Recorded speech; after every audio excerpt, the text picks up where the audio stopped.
So I watched The Day After Tomorrow, which was directed by Roland Emmerich and was released by 20th Century Fox.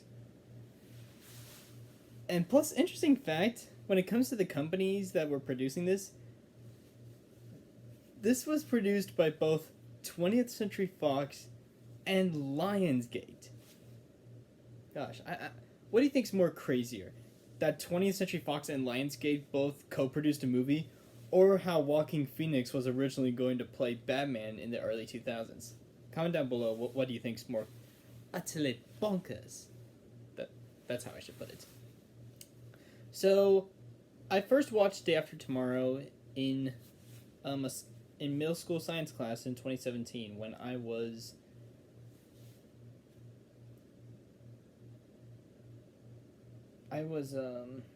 in the 7th grade when I saw this. And I thought, wow, this is actually pretty good.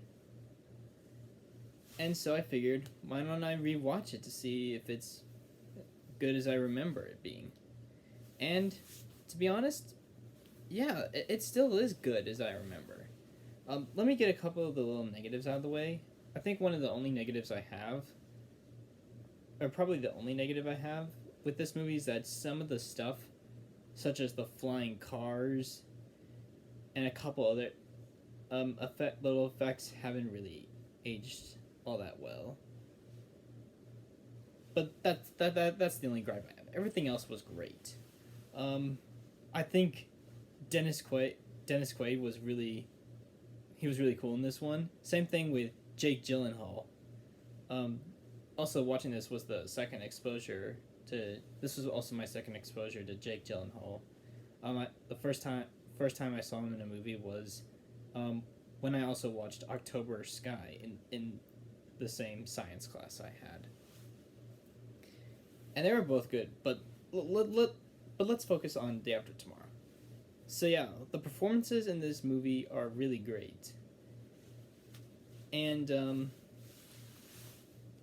the scenario in this movie, I think it's the most intense, nail-biting scenario in any of Roland Emmerich's movies. Honestly, I think this might have, from what I've seen so far, I've only seen this and Independence Day out of all of Roland Emmerich's movies. So far, I think this is his best because the situation's more dire. And some of the sequences really had me on the edge of my seat. And I was like getting this feel inside me, like I was just shaking a little, like for some of the characters not to die. And that's when you know you've made something really good, when your audience is really invested into it. Plus, some of the shots were actually really good. Like, there was one shot after the tornadoes in Los Angeles where there was this, like, the janitor was about to open the door and see all the destruction. That shot with him walking up with that blue light looked so cool. It might be the best shot of the whole, one of the best shots of the whole movie. It really does remind me a bit of the cover for John Carpenter's The Thing, in a way. And then at one point in the movie just says, F it, here is a giant cargo ship strolling along in the middle of New York City. Sometimes there are some times where this movie can be fun, though. Yeah. Wow.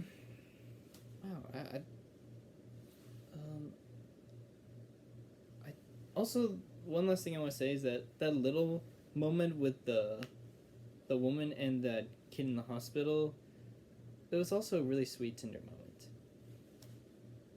Really glad that was in the movie, like, because that shows there are moments of hope.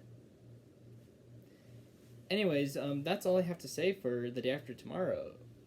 I still think it's a really good, heck, even a great movie. It might just be Roland Emmerich's best film.